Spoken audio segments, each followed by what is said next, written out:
I went our amiable governor biko kpatara anyị ọsọ enyemaka n'ala ilu nọ na nleka. Ndewonu ụmụnne m ndị Igbo ndị ọma njem ọnụ, ekelekwa m unu. Ebe nsi ewetara unu ozi a bụ n'ụlọ ozi ndị sim.ha asịrị FM. Aka m bụkwa nwanne gị nwoke 042 Solex, onye akụkọ ụwa.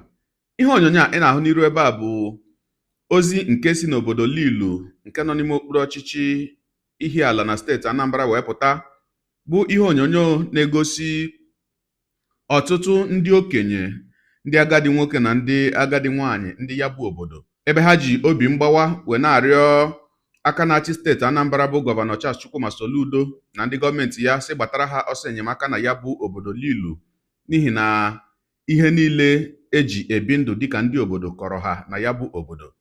Dịka ha siri wee kọwaa, ha si na onweghị ihe dịka ezi ọnọdụ nchekwa na ya bụ obodo Lilu kamgbe afọ ole na ole gara aga ugbu a, na ndị oji egbe anamaghị ndị ha bụ nke ama dịka unknown gọọmenti n'olu bekee ekweghị ha ṅụọ mmiri ma tọgbu iko.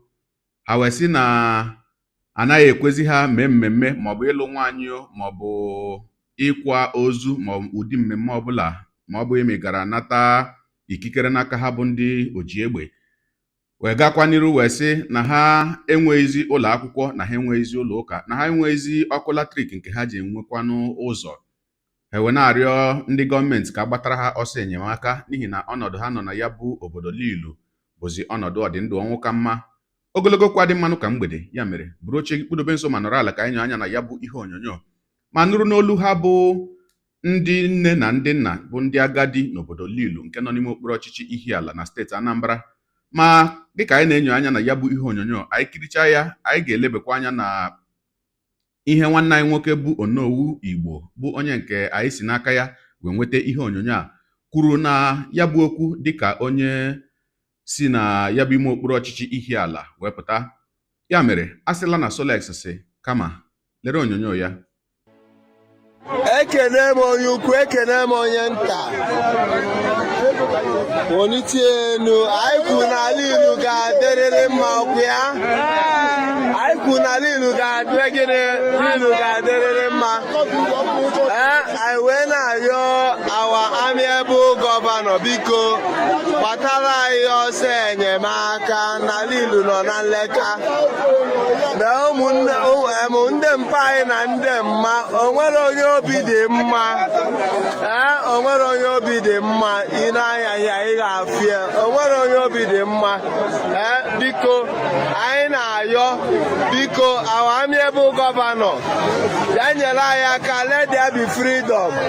Onye kasị Lilu no more marriage, ada na-emezi ihe nwaanyị, ada ndụ adịrọzi. Asị na Lilu need security. Asị na we need to return back to Lilu. Biko our amiable governor, solution come and drive unknown. Biko Lilu need market, school, church.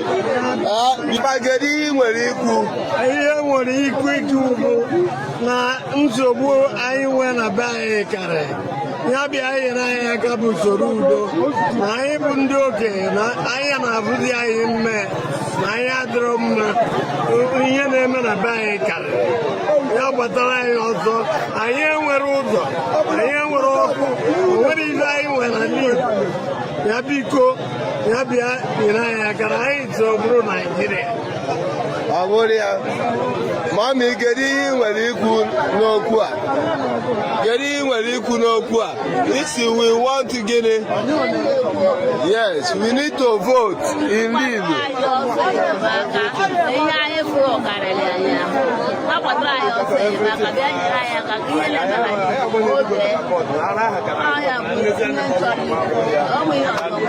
Mami, ese gịnị?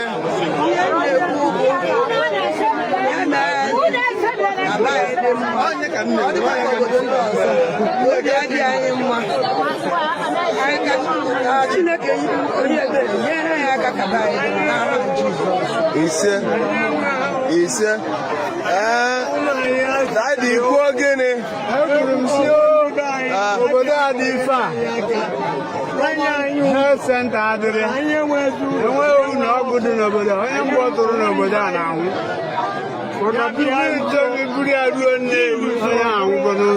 Anambra steeti. Onwekwa n'ebe ọzọ a na-eje egote APC mmadụ na-aṅụ ebe a.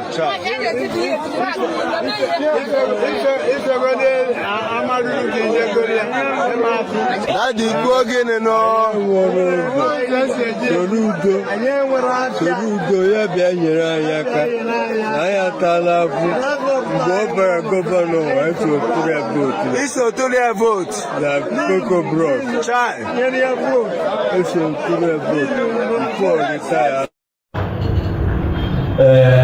iyo bụ iyo ya ma ala olu mma. Ọ bụrụ na watchgo this video, kedu ife ịfụ na ndị papa ndị mama agadi nwoke na agadi nwaanyị enweresi nke nọ n'ụlọ bịa onye ọbụla gbara ọsọ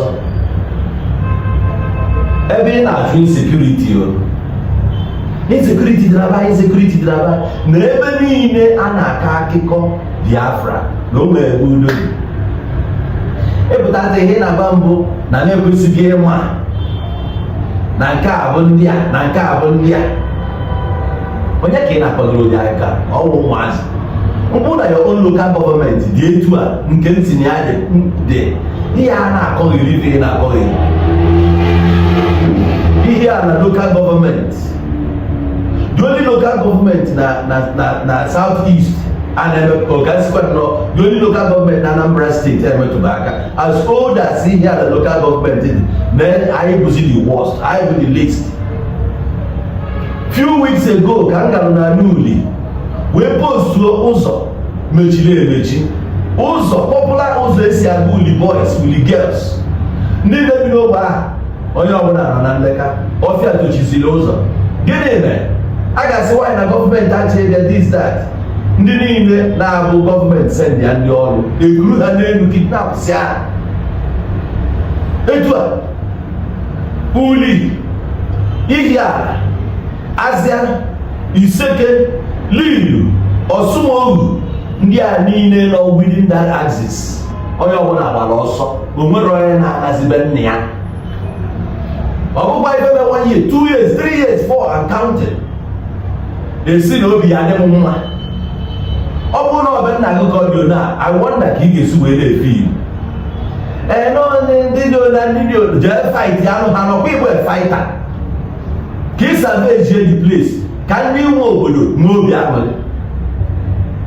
Ọ bụrụ na o wee bịa ka ọ nalụ n'ala unu ana ife n'iji ego ị ga-asị ndị bụ unu fanyezie gị ala ka ije anụba ọbụla na ịnụta ịwalụ ife ị ga-eme bụ ije zọọ dị ala ịzọpụtala ụmụnne gị ka ha nwetakwa anyị etu a ka ọ dị na o nwere ndị na-abatụrụ unu na-eme nke a na nke ọzọ.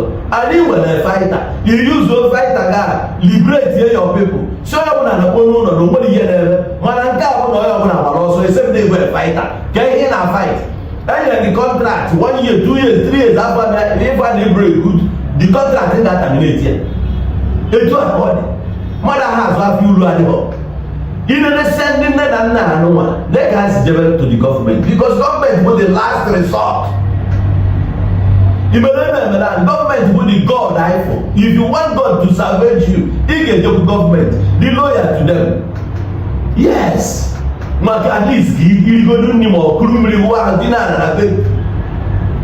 Today, ndị na-esi ebe ahụ nwa nke na-edi na ala hụra cheki godo ebe niile a na-agba afa ndị bụ Biafra n'isi ebe niile ha na n'ihe Biafra onweghọ nke udo dị ọsụ nọ nleka ihe local gọọmenti nọ nleka ọrụ nọ nleka na ebe na-akpọ na iwe mụnwa na ọkaigwe na-eke o si adị ebe ọbụla etiri isi si na na-ekwu okwu ihe Biafra a sị na m na ọ bụrụ grupu gị ma ọ bụrụ ọganizeshọn ma na okwu Biafra ka a na-ekwu ya onye pụtakwa ọsịgụ na Biafra onye pụtakwa ọsịgụ na Biafra ọ nke nwa kpanụ nkwa arụ si mgbere bute gị ọya ma ọ bụrụ na ịma na ịcha akị n'ala aja afa you stand up unu na-emebi afa m unu na-emebi afa m gwa anyị ga-eji mebi afa m adịmebi medio na adịmebi ọgbara na anyị gị amanyị dị serious ebe everyday na ọ bụghọ gị na ọ bụghọ gị na ọ bụghọ gị na onye ahụ bụ product of